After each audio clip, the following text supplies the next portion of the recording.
الله يرحمك يا رجول، الله يرحم الجدعان.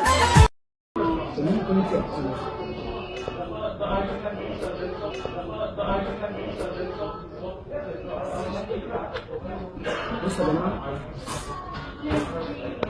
اي ست ريحتها خالص، دي ريحتها كاتشب ما بتشخش ديت يا جماعه. واللي كان بص لابسه شراب بقى لها 6 ساعات، شم حقبه شم حقبه شم ولا تلاقي ريحه. دي الام اللي سوري اعرفها، بتسجل يا راجل. على فكره عشان تفكرني مخدراني ولا حاجه، ده انا كده عشان مبسوط بس بقول الحقيقه.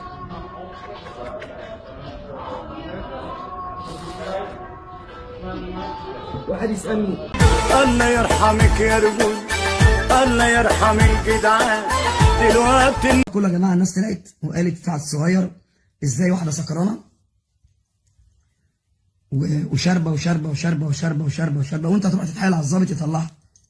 والله العظيم ما حصل، لان انا مش هرضى لي اعمل كده طبعا. انا مش هرضى لي ان واحده تبقى سكرانه كل ما تسكر تشتم ظابط، لا طبعا. والظباط ناس محترمين جدا واخواتنا واصحابنا وانا بتعامل معاهم وناس محترمين فوق الاحترام. انا يا جماعه ما رحتش لبرلانتي اللي هي هدير اللي كانت سكرانه في شارع الهرم، انا ما رحت لهاش الحادثه دي عشان اتحايل على الظابط يطلعها. بس احكي لكم عليه. اتحبست خط 4 في 15 وقالوا ان انا اتحايلت على الظابط، والظابط طبعا ما ينفعش لانها شتمت الظابط وشتمت الحكومه كلها. قالت له فلان وفلان وفلان وفلان وفلان وفلان وفلان وفلان وفلان وفلان وفلان وفلان وكذا. لسه شغاله يا جماعه، قضيه لسه شغاله. يبقى انا مظلوم كده من اول حاجه. الحاجه الثانيه دلوقتي، تاني حاجه ان انا مظلوم منها ان انا موجود دلوقتي في تونس ونازل لي فيديو ان انا بحلف بالمصحف ان انا ما يعني بحلف لها بقول لها يعني ما انا يعني ارجعي لي، انا ما خنتكيش، انا مش عارف ايه، انا الكلام دوت والموضوع ده يا جماعه فيديو مثلا من قرن، عشان كانت مشكله معينه وواحده ركبت العربيه او حاجه زي كده، وعادي انا بكلمه بمنتهى الصراحه، فالواحد بيقلب المصحف عادي. بس الكلام ده من قبل ما اعرف ان دي برلانتي. انا الحمد لله انا صليت ركعتين اهوت يا امي باحلى حبيب قلبي. ادي المصحف اهوت كنت بصلي عليه تمام اهوت والمصحف ده وكتاب ربنا. انا ما ركبت واحده معايا ولا خنتك، اقسم بالله العظيم. والمصحف ده انا ما ركبت حد العربيه الام البيضه ولا العربيه البيضه الثانيه، اقسم بالله العظيم 3. يا ربي بحق الصلاه بصلي دلوقتي والمصحف الكريم دوت كتاب ربنا دوت. يا ربي لو انا بأكذب موتني كافر، موتني على دين الكفرة اللي هو ما ليه ملة. يا رب لا ابقى ليا لا ملة ولا دين، اموت كده على جهنم على طول. ان انا يا برلانتي الا ركبت واحده معاها عربيه اللي هي البي ام ولا العربيه الثانيه يا ستي كمان. لك تالت مع مذيع محترم، المذيع زي ما قالوا ان هو اخويا وان هو بتاع مهنه وراجل بتاع ربنا ويعرف ربنا. المذيع ده انت سالتها، قعدت ساعتين تتكلموا عليا انا بس، ما سالتهاش ازاي هي تشتم الحكومه، تشتم الضباط، تسكر. ما سالتهاش السؤال ده، ما سالتهاش كانت قاعده على الحجر مين.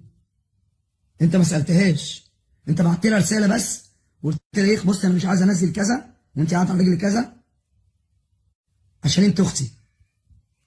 التليفون طلع مين؟ اخوها مصطفى عامر الصرفي. بقولها لكم بالقانون عشان انا ممكن يجرى لي حاجه او اتحبس او حاجه لو قلتها في القانون. ده اللي مكتوب في المحضر. رحنا على المحضر، اكتب المحضر ايه اللي اتسرق منك، قلت لهم 75,000 جنيه. مين اللي سرقهم منك؟ قلت لهم على اللي حصل.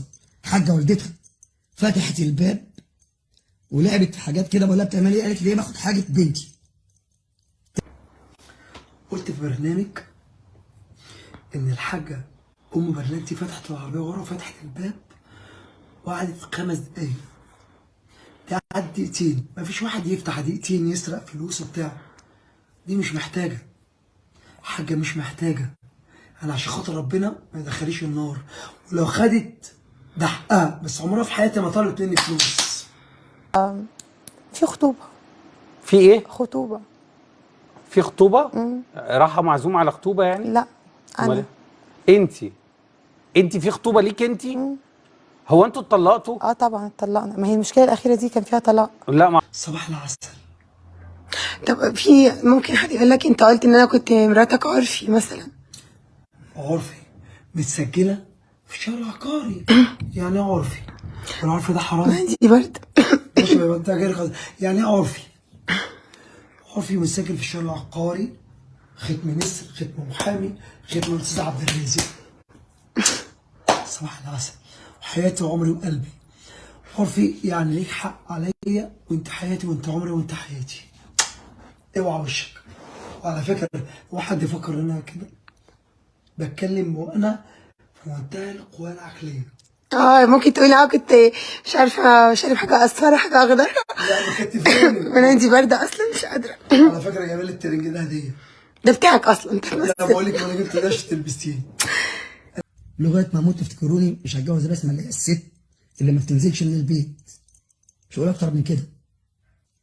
الله يرحمك يا رجول، الله يرحم الجدعان.